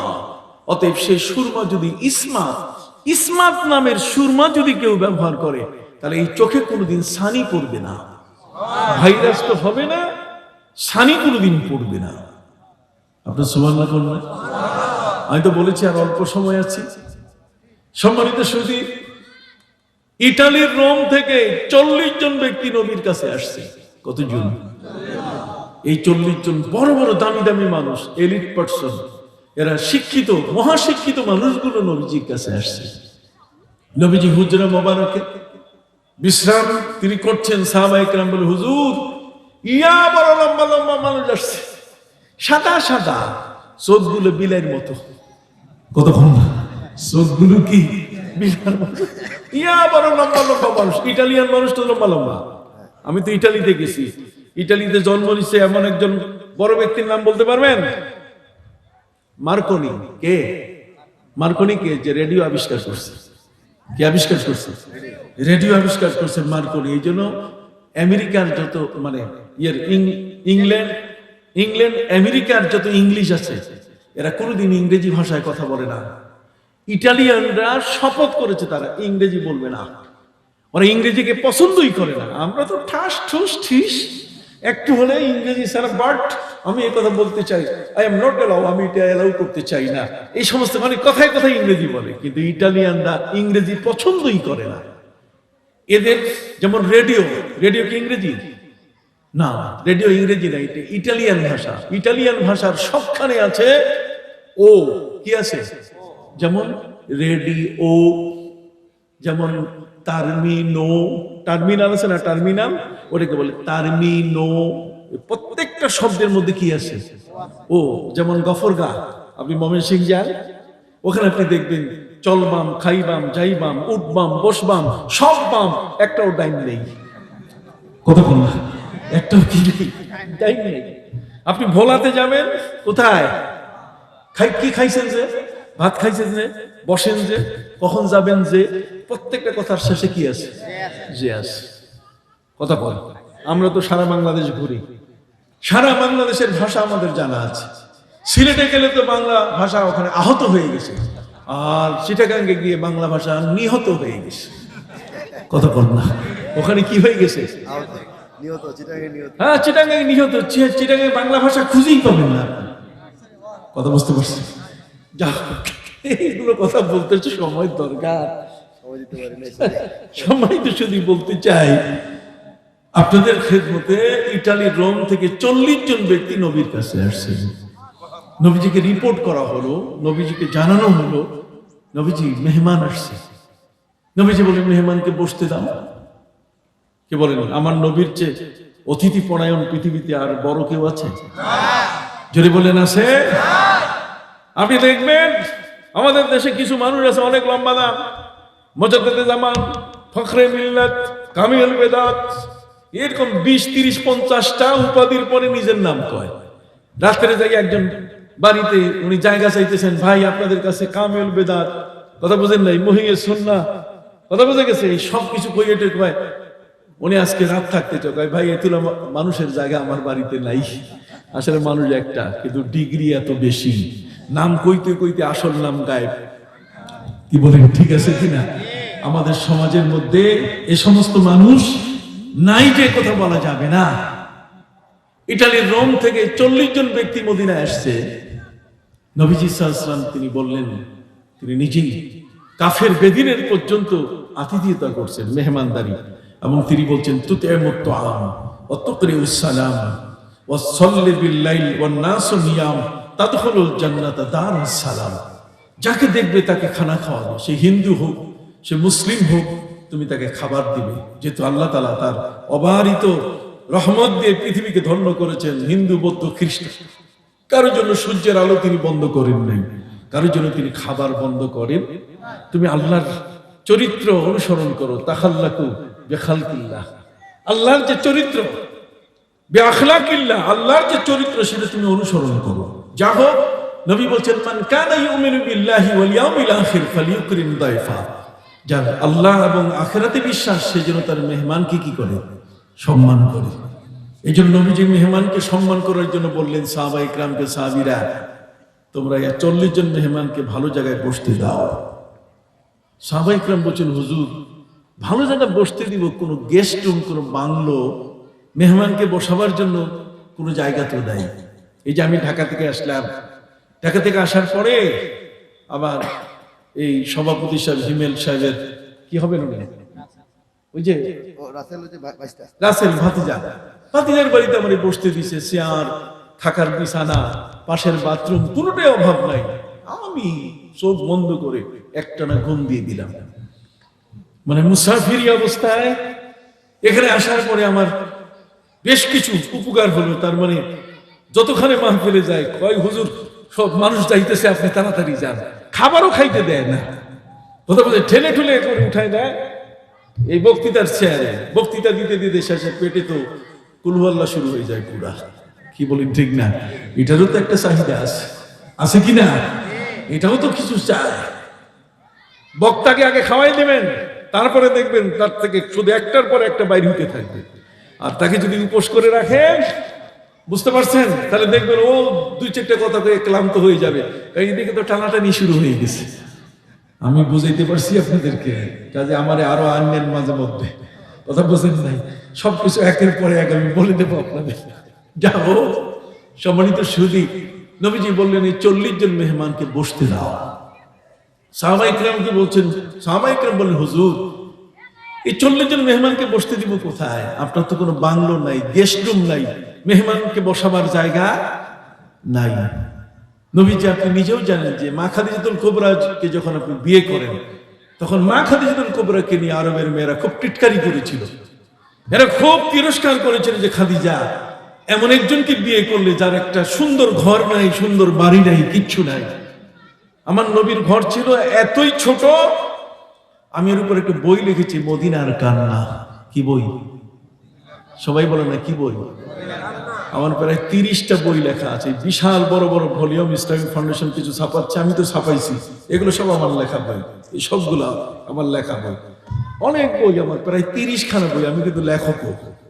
ওই যে মা আমাকে বাবার সাথে ঝগড়া কইরা মাদ্রাসা পড়াইছে, কতক্ষণ না মাদ্রাসা যখন পড়াইছে তখন আমি আর কিছু বাসি, কতক্ষণ আমি তোর চুপ নাই। জাতীয় বলেন আর আন্তর্জাতিক বলেন, সর্বক্ষেত্রে আমি আমার পক্ষ থেকে অবদান রাখার চেষ্টা করছি। কিয়ামতের ময়দানে যদি আল্লাহ আমাকে জিজ্ঞেস করেন তোমার কোনো নেক আমল আছে কিনা, আমি বলবো যে আল্লাহ কিচ্ছু নাই, খালি একটা আছে, ফতুয়া বন্ধ করে দিছিল, আমি ফতুয়াটারে চালু করে দিছি। অন্য সোহান ফাইট করে কি করেছি, চালু করেছি। আজকে মুফতি সাহেবরা ওই মুরিদ দোকানে বসে ফতুয়া দাও, মিলাদ নাই, কিয়াম নাই, তোমার ফতুয়া হালাল করেছি আমি। সামাল, কত করোনা সামাল, তোমাদের ফতুয়ার মুখ খুলে দিয়েছি আমি, আর তোমরা নবীর সামনে বেয়াদবি করো, কত করোনা। খবরদার এটা করবে না। তোমরা এটাকে বেদাত বলো, ওটাকে বেদাত বলো। নবীর রওজা জিয়ারতে যাইতে গেলে নিয়ত লাগবে, নিয়ত করে যাওয়া যাবে না, কতক্ষণ না, মানে নিয়ত ছাড়া সেখানে যাইতে হবে, নিয়ত করা যাবে না। তোমরা আমাদেরকে মাসলা শিখাও, আমরা বুখারী পড়াই না, তোমরাই শুধু পড়াও, আমরাও তো পড়াই, কতক্ষণ না। তোমরা কিতাব পড়াও, আমরা পড়াই না, অতএব অবশ্যই আমরা পড়াই।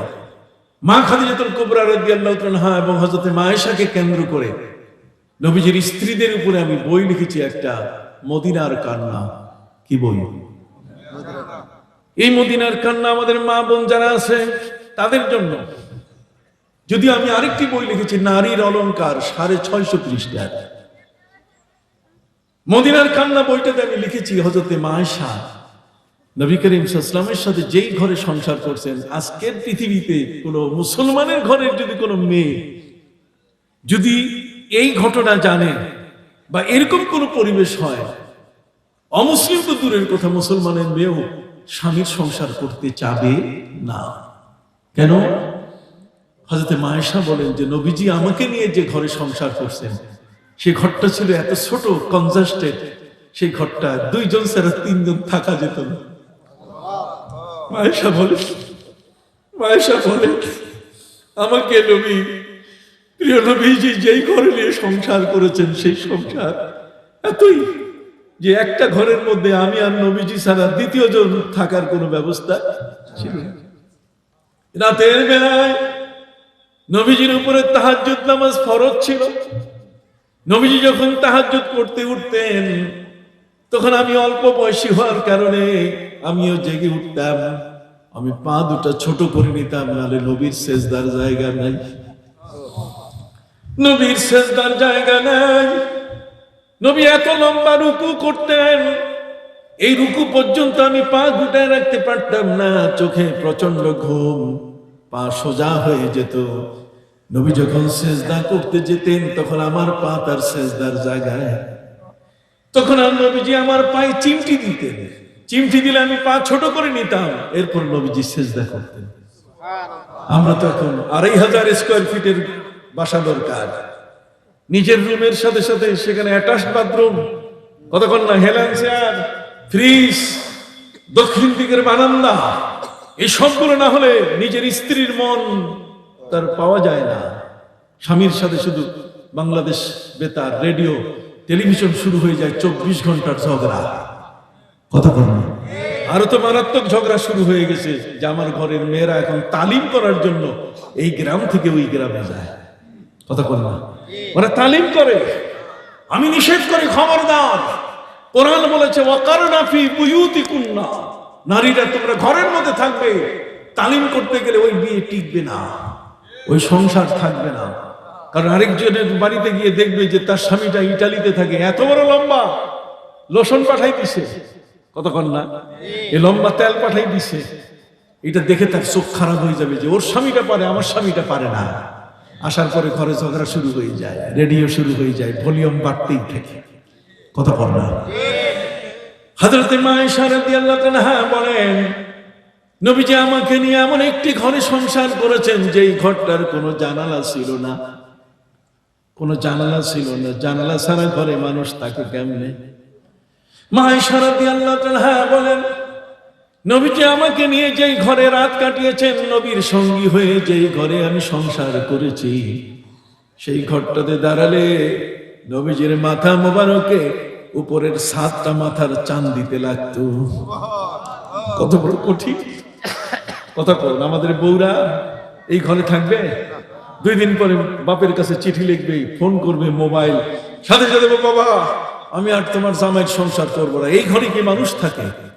কিন্তু মা আয়েশা আমার নবীর সাথে সংসার করেছেন এই ছোট্ট ঘরে, যেই ঘরের দরজার কপাট ছিল না, বলেন দরজার কি ছিল না, কপাট ছিল না, বরং মা আয়েশা রাদিয়াল্লাহু তাআলা বলেন, নবীজি যেই ঘরে নিয়ে আমাকে সংসার করেছেন সেটা একটা চামড়া ঝুলানো ছিল, কথা বলল। কোথায় অ্যাটাচ বাথরুম, আর কোথায় আনলা, আর কোথায় ফ্রিজ, কথা কর। মা আয়েশা রাদিয়াল্লাহু তাআলার এই ঘরগুলো, অন্যান্য স্ত্রীদের ঘরগুলো যখন আবু বকর সিদ্দিক রাদিয়াল্লাহু তাআলা সময়কালে ভাঙতে চায়, তখন আবু বকর সিদ্দিক বলেন, না এটা ভাঙা যাবে না। পৃথিবীর নবীর উম্মতরা এখানে এসে তারা দেখবে যে নবীর জীবন ছিল কত কঠিন, কথা কর না। আবার তারা চোখের পানি ঝরাবে, তারা চোখের পানি ঝরাবে। কেফানা বিকি মিন যিকরা হাবিবি ওয়া মানজিলি বিসিকতিল্লাহ বাইনাদ দাখুলি ফাহামানি। যা হোক, সম্মানিত সুধী, মা খাদিজাতুল কুবরা রাদিয়াল্লাহু তাআলা নবীজির সাথে যখন বিবাহে আবদ্ধ হন, তখন নবীর মেহমান রাখার জন্য কোনো জায়গা ছিল?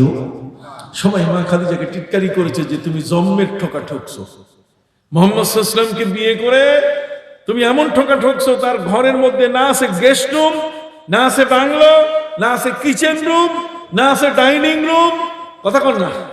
একটা বেডরুম, এমন তাও বেডরুমের বিছানার মধ্যে চাদর ছেঁড়া, এমন একজন ব্যক্তিকে তুমি বিয়ে করলে খাদিজা। আরবের মক্কার মানুষেরা মা খাদিজাকে এইভাবে তিরস্কার করছে। মা খাদিজাকে বলছে যে তুমি জম্মের ঠকা ঠকছো।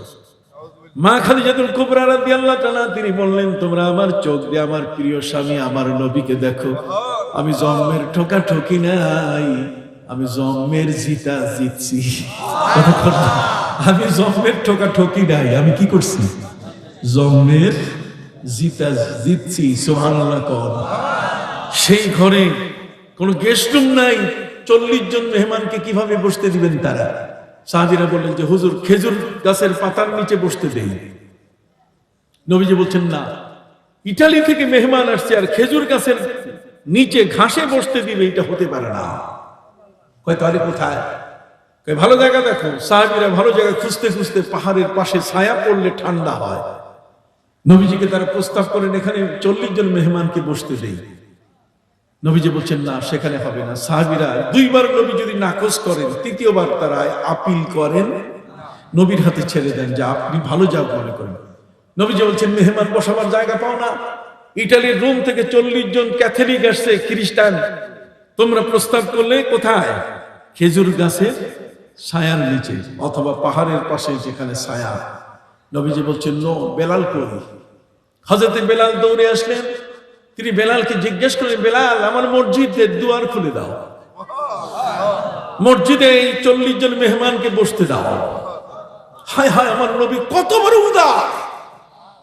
40 জন ক্যাথলিক, 40 জন খ্রিস্টানকে তিনি বসতে দিলেন কোথায়? মসজিদে। খেজুর গাছের নিচে বসতে দেন নাই, তিনি পাহাড়ের পাশে যে ছায়াটা ঢলে পড়ে সেটাতে বসতে দেন। নবীজি বের হয়ে যখন এলেন, তাদের সাথে যখন মত বিনিময় শুরু হলো, নবীজি তাদের পরিচয় নিলেন। তারা বড় বড় মাপের রাষ্ট্রের এক একজন, কেউ সমাজ কল্যাণ মন্ত্রী, কেউ অর্থমন্ত্রী, কেউ শিক্ষামন্ত্রী। এরা আসছে আমার নবীকে দেখার জন্য। এমন একটা দেশ যে দেশে জেলখানা নাই, অতএব সে দেশটা একটু দেখে আসে। সুবহানাল্লাহ বলেন। এমন একটা দেশ যে দেশে কোনো সন্ত্রাসী, কোনো চাঁদাবাজ নাই। কি করে তিনি দেশটা তৈরি করলেন? এই জন্য 40 জন ইটালিয়ান, রোমান ক্যাথলিক, এই খ্রিস্টানরা নবীর দেশ দেখার জন্য আসছে। নবীজি তাদেরকে বসতে দিলেন কোথায়? মসজিদে। মসজিদে দেখার কুশল বিনিময় করার পরে নবীজি জিজ্ঞাসা করেন, কোনো প্রশ্ন আছে? ওরা বলছেন প্রশ্ন তো অনেকগুলো লিখে নিয়ে আসছি, সব ঝুলি ভর্তি, একটা প্রশ্নও নাই, সব মুছে গেছে, কোনো প্রশ্নই এখন মনে নাই, মেমোরিতে একটা প্রশ্নও নাই যে আপনাকে প্রশ্ন করব আমরা। নবীজি বলছেন মনে করো, মনে করে করে আমাকে প্রশ্ন করো। সাহাবায়ে কেরাম নবীর পাশে, ইটালিয়ান ক্যাথলিকরা, খ্রিস্টানরা বলছে একটা প্রশ্ন মনে নাই। নবী বলছেন কেন মনে নাই? কারণ বলতে হবে। ওরা বলছে যে আজকে আপনি যে মেহমানদারি করছেন, আমরা ভিন্ন ধর্মের হওয়ার পরও আপনি আমাদেরকে বসতে দিচ্ছেন কোথায়? মসজিদে। পৃথিবীতে কোনো মন্দিরে কাউকে বসতে দেয় না, কোন খ্রিস্টানদের চার্চ বা তাদের গির্জায় কাউকে বসতে দেয় না। আর মুসলমান, আপনি এমন এক মহান নবী, বিশ্বের সকল ধর্মের মাথার উপর আপনি হ্যামারিং করলেন, আপনি এমন ভাবে আঘাত করলেন, আপনি জগতের সবচেয়ে বড় উদার এক মহান নবী, আপনি আমাদেরকে মসজিদে বসতে দিয়েছেন, কাজী আর আপনাকে প্রশ্ন করার কোনো সুযোগ নাই। নবী বলছেন তারপরও করো। শেষ পর্যন্ত তারা নবীকে প্রশ্ন করলো যে নবীজি বলেন তো দেখি, আকাশের চাঁদ এটার কালো দাগটা কিসের? কথা বল, আকাশের চাঁদের কালো দাগটা কিসের? তারা নবীকে প্রশ্ন করলো পৃথিবীতে কোন এমন একটা জায়গা সূর্যের আলো শুধু পড়েছে আর পড়ার পরে কিয়ামত পর্যন্ত বন্ধ হয়েছে, জায়গাটার নাম বলেন। নবীজি বলেন খাবার আগে নুন খায় মানুষ, খায় না?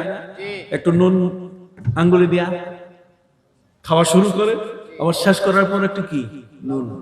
নবী করিম সাল্লাল্লাহু আলাইহি ওয়াসাল্লামকে জিজ্ঞেস করেছে কেন এটা? নবী করিম সাল্লাল্লাহু আলাইহি ওয়াসাল্লাম বলেন আলী, তুমি ওদেরকে ইটালিয়ান ভাষায় বুঝাই দাও। সুবহানাল্লাহ। এই ক্যাথলিকদেরকে বুঝাই দাও, ইয়া আলী ইবদা তুআমাকা বিল মিলহি ওয়া আখতিম বিল মিলহি ফাইনাল মিলহা শিফাউন মিন কুল্লি সাবিঈনা দা। আলী রে, খাবার আগে আর খাবার পরে যদি কেউ নুন খায়, নবীজি বলছেন 70টা রোগ থেকে আল্লাহ তাকে বাঁচাই দিবেন। কয়টা? 70টা রোগ থেকে। কি কি? নবীজি বলেন মিনহা আল আদরাস, তার মধ্যে একটি হলো যদি খাবার আগে একটু নুন খায়, খাবার শেষে নুন খায়, তাহলে দাঁতে জীবনে কোনোদিন পায়রিয়া হবে না।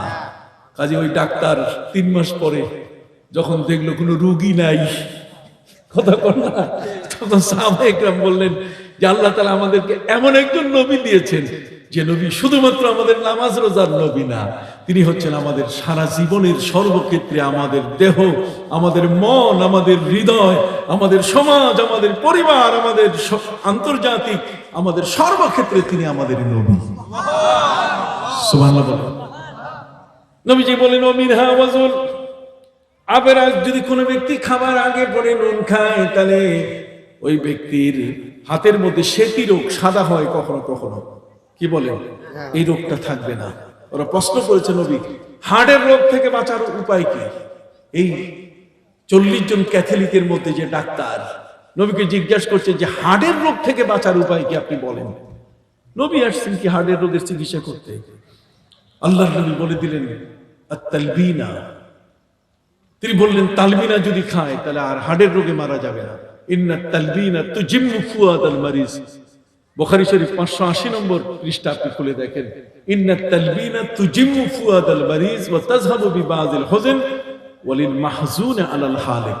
আল্লাহর নবী সাল্লাল্লাহু আলাইহি ওয়াসাল্লাম বলেছেন যদি কোনো ব্যক্তি তালবিনা খায় তাহলে তার হার্ট অসুস্থ থাকবে না, হার্ট সুস্থ হয়ে যাবে। দ্বিতীয় নম্বর হলো সে যদি টেনশন থাকে, রাতে ঘুমাতে পারে না, এই তালবিনা খেলে তার মধুর ঘুম চলে আসবে, কদুর তেল মাখা লাগবে না। আর তৃতীয় নম্বর হলো কেউ যদি সুইসাইড করে মরতে চায়, আত্মহত্যা করতে চায়, এই যদি তালবিনা তাকে খাওয়ানো হয় তাহলে সে আত্মহত্যার কথা ভুলে যাবে। হ্যাঁ, তালমাখানা না, তালবিনা। আপনি কি বলতেছেন? তালবিনা মানে কি? পয়সা ছাড়া এমনি বলবো, ডাক্তারি প্রেসক্রিপশন। কথা বুঝেন না? আমার বাপে ডাক্তার ছিল না, ডাক্তার ছিলেন কাজে বাবার ডাক্তারি শুরু করছি। কতক্ষণ না, মায়ের ব্যাপারটা তো আছেই। আল্লাহু আকবার বলেন। Thank you. তালবিনা খুব সহজ জিনিস। তালবিনা লাবান থেকে এসছে। লাবান মানে দুধ, ঘোল, ঘোল, দই। কিন্তু আমরা তালবিন লাবান শব্দের অর্থ বলি হালিব, দুধ, নন ফ্যাটেবল দুধ, যে দুধটার মধ্যে কোনো স্বর থাকবে না। স্বর ছাড়া 1 গ্লাস দুধ একটু কিনতেও পাওয়া যায়, আর না হলে আগুনে জাল দিয়ে স্বরটা ছোট বাচ্চাদেরকে খাওয়াই দেন, আপনি খাবেন না। এটা হার্টের জন্য, যে হার্টের রোগী তার জন্য বড় ক্ষতি। দুধের স্বর আছে না, অনেক সময় চায়ের মধ্যে স্বর পড়ে, এই জন্য অনেকেই বলে যে দুধের এই চাটা হার্টের রোগীর জন্য ক্ষতির কারণ। কথা বুঝতে পারছেন? এটার উপর যে স্বরটা পড়ে, কি ডাক্তারি পারতেছি? মায়ের সাথে আমার বাপের ঝগড়া হয়েছে না, ওই তো ঝগড়াটা শেষ করতেছি। কথা বুঝতে পারছেন? সম্মানিত সুধী ভাইরা, আবার নন ফ্যাটেবল দুধ তার মানে কোন প্রকার ননি থাকবে না, স্বর থাকবে। তার স্বর মুক্ত কি? স্বর মুক্ত দুধ 1 গ্লাস, এর সাথে 1 গ্লাস বার্লি, রবিনসন বার্লি আগে পাওয়া যেত, এখনো পাওয়া যায়। এই বার্লি 1 গ্লাস পানি, 1 গ্লাস দুধ আর পরিমাণ মতো বার্লি, এটা দিয়ে পাক করবেন। আর যখন খাবেন রাতের বেলা 40 দিন আপনি খান, একটু সাধারণ মধু মিশাইয়া, আপনি দেখবেন হার্ট সুস্থ হয়ে যাবে, হার্টে আর বলক থাকবে না। সুবহানাল্লাহ। সহিহ বুখারীর হাদিস, ইন্নাত তালবিনা তুজিম্মু ফুয়াদাল মারিজ। ফুয়াদ মানে হার্ট, মারিজ মানে অসুস্থ, অসুস্থ হার্ট, তুজিম্মু মানে শক্তিশালী হয়ে যাবে, হার্টটা দুর্বল থাকবে না। নবী এই কথা বলার সাথে সাথে ওরা অ্যাস্টনিশড হয়ে গেছে, ওই 40 জন ইটালিয়ান। যে আমরা আসছি যাকে দেখতে আমরা মনে করছি উনি শুধুমাত্র দেশ চালায়, আরে কি উনি দেশ চালায় না, উনি হাসপাতালও চালায়। সুবহানাল্লাহ। উনি কি চালায়? হাসপাতালও চালায়। আমি বুঝাতে পারছি? নবীজি বলছেন ওই আকাশের চাঁদের গায়ে যে কালো দাগটা, আমরা জানি এখানে একজন বুড়ি চরকায় সুতা কাটতেছে, অথচ আজ পর্যন্ত একটা কম্বল পাইলাম না শীতের সময়। কথা বুঝতে পারছেন? এটা মিথ্যাচার, এটা মিথ্যা কথা। বরং কিতাবের মধ্যে আমার নবী সাল্লাল্লাহু আলাইহি ওয়াসাল্লাম বলছেন যে এটা হলো জিবরিল আমিনের ডানার আঘাতের দাগ। জিবরিল আমিন, আল্লাহ যখন সূর্য চন্দ্র একই পাওয়ার দিয়ে আলো দিয়ে তৈরি করেছিলেন, তখন আল্লাহ বলছেন ওয়া জাআলনাল লাইলা ওয়ান নাহারা আয়াতাইন ফামাহাউনা আয়াতাল লাইল। আমি রাতের যে আলোটা এটাকে আমি কমায় দেওয়ার ব্যবস্থা করছি, মাহাউনা, কমায় দেওয়ার ব্যবস্থা করেছি। তো কমাইতে গেলে কি লাগবে? তখন আমি জিবরাইলকে বলছি, জিবরাইল তুমি ডানা দিয়ে আস্তে আস্তে ওটাকে আলোটা কমাই দাও, ডিম করে দাও। এই আলোটা ডিম বানাই দিছে। এই জন্য জিবরিল আমিনের ডানার আঘাত চাঁদের গায়ে লেগেছে, যেরকম সুবহানাল্লাহ। এই জন্য কালো ওখানে দেখা যায়। অ্যাকুরেট ইসলাম। এই জন্য মাদ্রাসা পড়বেন। আমি তো মাদ্রাসা পড়া মানুষ, আমি তো কোরআন হাদিস থেকে বলছি। আপনি কেন বাচ্চাদেরকে মাদ্রাসা পড়াবেন? একটা মাদ্রাসায় রাখেন, দুইটা করার এখন দরকার নাই। এটা আগে সরকারি গ্রান্ট হয়ে যাও, সরকারি সুযোগ সুবিধাগুলো নেই, তারপরে চালের পানি পরে আরেকটা করেন, আপত্তি কি? কথা বলেন না। আপনি পারলে আরেকটা করেন, কিন্তু আগে এইটা আগাইতে দেন না। আপনি এটাকে টানি পিছায় রাখবেন, আপনি যাবেন, তাহলে দৌড়াইতে গেলে কেউ আগে যাইতে পারবেন না। কথা বলছেন নাই? কেউ আগাতে পারবেন না, বরং ক্ষতিগ্রস্ত হয়ে যাবে দুইটাই। সম্মানিত সুধী ভাইরা আমার নবী সাল্লাল্লাহু আলাইহি ওয়াসাল্লাম বলে দিলেন, যেখানে সূর্যের আলো একবার পড়েছে আর কিয়ামত পর্যন্ত পড়বে না, সেটা হলো হযরত নবী মুসা আলাইহিস সালাম যখন নীল নদ পাড়ি দিয়েছিলেন, তখন যে রাস্তা হয়েছিল ওখানে সূর্যের আলো একবার পড়েছে, পার হওয়ার পরে পানি একসাথে হয়ে গেছে, আর কিয়ামত পর্যন্ত সেই জায়গাটা আর সূর্যের আলো পড়বে না। এই 40 জন রোমান ক্যাথলিক অবাক হয়ে গেলেন যে ইনি তো কোনো সাধারণ নবী নন, ইনি চাঁদের খবর রাখেন, চাঁদের গায়ে কালো দাগটা কি এটাও তিনি জানেন। কন্যা সুবহানাল্লাহ। এই জগতের মধ্যে কোন জায়গায় কোনখানে সূর্যের আলো কখন পড়েছে আর কখন থেকে বন্ধ হয়ে গেছে তাও খবর আছে তার কাছে। হাড়ের চিকিৎসা কিভাবে হয়, দাঁতের পাইরিয়া কিভাবে বন্ধ হয়, সবকিছু দেখি। ওয়া আল্লামাকা মা লাম তাকুন তা'লাম উতীতু ইলমাল আউয়ালিন ওয়াল আখিরিন। নবী বলছেন, আগের পরের জগতের সমস্ত জ্ঞান আল্লাহ আমাকে দিয়ে দিয়েছেন। সেই নবীর ইসলাম কি ফু দিয়ে বন্ধ করা সম্ভব? এই জন্য আমি আজকের এই পর্যন্তই শেষ করলাম। আগামীতে আল্লাহ পাক রব্বুল আলামিন যদি সুযোগ দেয় দীর্ঘ আলোচনা করব। খবরদার, মিলাদও আছে, কিয়ামও আছে। যে বিচারের ঘটনা তো ওই পর্যন্তই। মহিলা এরপরে আসছে, আসার পরে নবীজি তার উপরে তার শাস্তি যেটা কার্যকর করে দিয়েছেন। কিন্তু নবী করিম সাল্লাল্লাহু আলাইহি ওয়াসাল্লামের কাছে প্রশ্ন তো এটাই ছিল যে একজন মহিলা গুনাহটাকে এমন ভাবে চিনেছে যে গুনাহ নিয়ে সে কবরে যেতে চায় নাই, বরং নবীর কাছে বারবার আসছে। এটাই হলো ইসলাম। ইসলাম মানুষকে গুনাহ দেখায়, গুনাহ দেখে দেখে সে চিনতে পারে, এই জন্য সে গুনার কাজ করতে ভয় পায়। কথা বুঝেন না? আর ওই কাফের বেদিন ওরা যারা আছে ওরা গুনাহ চিনে না, যেখানে হালাল আর হারাম কোনোটাই বুঝে না। ওদের ফর্মুলায় আজকে 8 জন ব্যক্তির হাতে পৃথিবীর সকল সম্পদ ধরে আছে, বিল গেটস সহ। এই যে বিল গেটস সহ আজকের 8 জন ব্যক্তির হাতে অর্থ। তার মানে যেভাবে তুমি পারো, তুমি যদি একটা লাশ বিক্রি করেও সেখানে টাকা অর্জন করতে পারো, তাও তুমি করতে পারবে, যেহেতু তারা পার্সন ওনারশিপ, ব্যক্তি সবকিছু মালিক। আর আমরা বলি না, আল্লাহ ওনারশিপ, সবকিছুর মালিক কে? আল্লাহ। সুবহানাল্লাহ বলেন। কাজে টাকা আমার পকেটে আছে, এটার মালিক আমি না, এটার আমানতদার আমি। চক্ষু আমার কাছে আছে, এটার সৃষ্টিকর্তা আমি না। চক্ষুটা কোনো কামার আমাকে বানাই দেয়নি, এটা আল্লাহর দেওয়া। এই চক্ষুটা আমার কাছে আমানত আছে, এটা দখলে আমার আছে, কিন্তু আমি তার মালিক। টাকা আমার পকেটে আছে, কিন্তু আমি তার মালিক না। কাজে ব্যয় করতে গেলে আমার মালিক যিনি আল্লাহ, যেখানে যেখানে ব্যয় করতে বলছে সেখানে ব্যয় করবো। এটা দিয়ে সিনেমা হল বানাইতে পারবো, এটার দ্বারা মদের দোকান দিতে পারবো না। আমি বুঝাইতে পারছি? কাজে সবাই ভালো থাকুন, সুস্থ থাকুন।